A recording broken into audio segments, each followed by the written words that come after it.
students. Today we are going to discuss T.S. Eliot's critical essay on criticism, that is tradition and individual talent. This is an essay written by T.S. Eliot. So, T.S. Eliot's essay Tradition and Individual Talent was first published as an anonymous piece in The Egoist, a London literary review in September and December 1919, and subsequently included by Eliot in his first collection of essays, The Sacred Wood, which was published in 1920. Although Tradition and the Individual Talent was composed early in Eliot's career, it remains one of his best known and most influential essays, having contributed heavily to the founding of the new criticism movement. T.S. Eliot's literary criticism informs his poetry as his experiences as a poet shape his critical work. It may be regarded as the official manifesto of Eliot's literary criticism creed.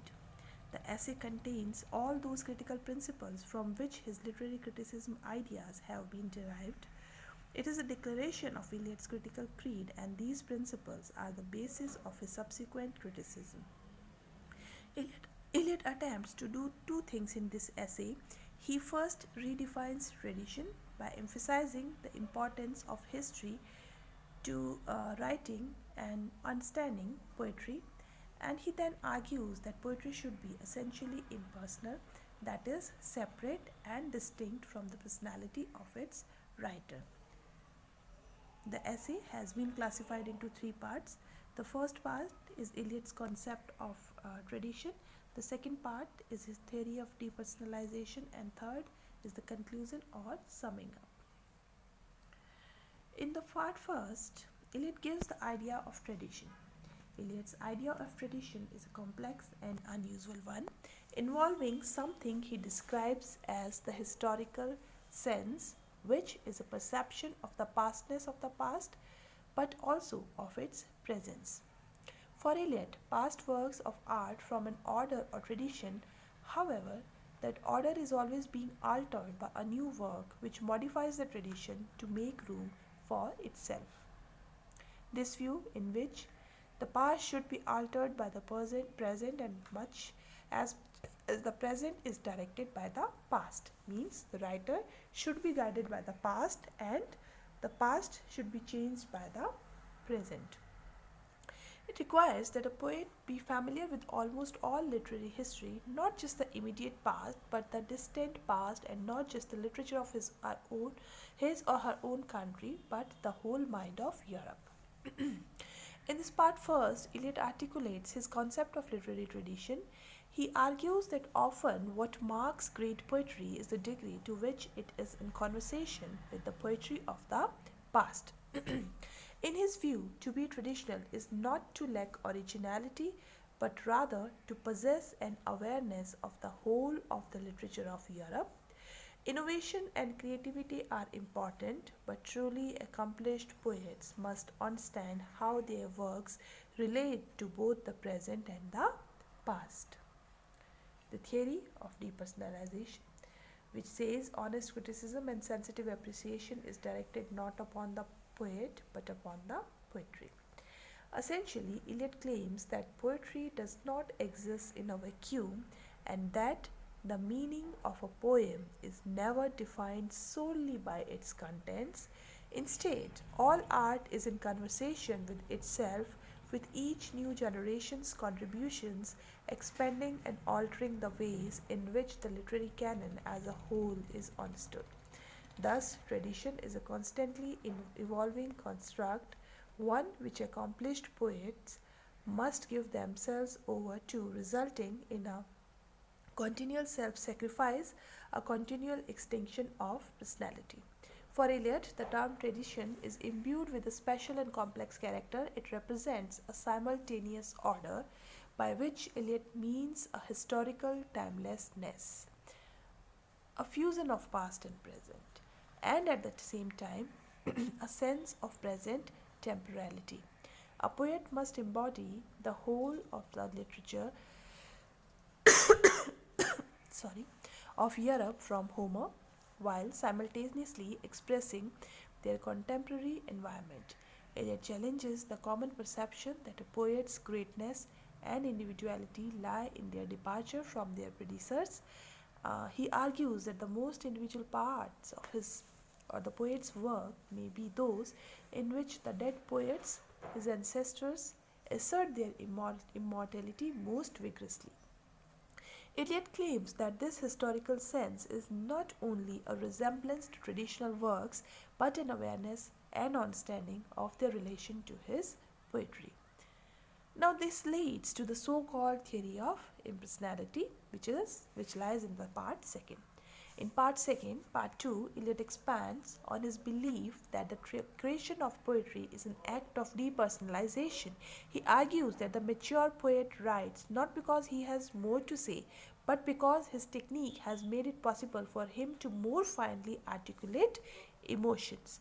So he explains this using an analogy from chemistry, which says platinum is in the presence of oxygen and sulfur dioxide acts as a catalyst to create sulfurous acid but remains itself changed. So platinum remains unchanged while oxygen and sulfur dioxide become sulfurous acid. The poet is akin to the platinum in this reaction. So poet should be like platinum. Through the creation of art, new work is brought into being, but the poet is unchanged. So although new works are put there, but the poet remains unchanged throughout. The progress of an artist is a continual self-sacrifice, a continual extinction of personality. This is what Eliot says. A poet, Eliot maintains, must self-sacrifice to this special awareness of the past. Once this awareness is achieved, it will erase any trace of personality from the poetry because the poet has become a mere medium for expression itself. This view, in which the past should be altered by the present as much as the present is directed by the past, requires that a poet be familiar with almost all literary history, not just the immediate history past, but the distant past, and not just the literature of his or her own country, but the whole mind of Europe. Now the second point is one of his most famous and contentious point. A poet, Eliot maintains, must self-sacrifice to this special awareness of the past. Once this awareness is achieved, it will erase any trace of personality from the poetry because the poet has become a mere medium for expression. Now, when he uses the analogy of chemical reaction, Eliot explains that a mature poet's mind works by being a passive receptacle of images and phrases and feelings which are combined under immense concentration into a new art emotion. For Eliot, true art has nothing to do with the personal life of the artist but is merely the result of a greater ability to synthesize and combine, an ability which comes from deep study and comprehensive knowledge.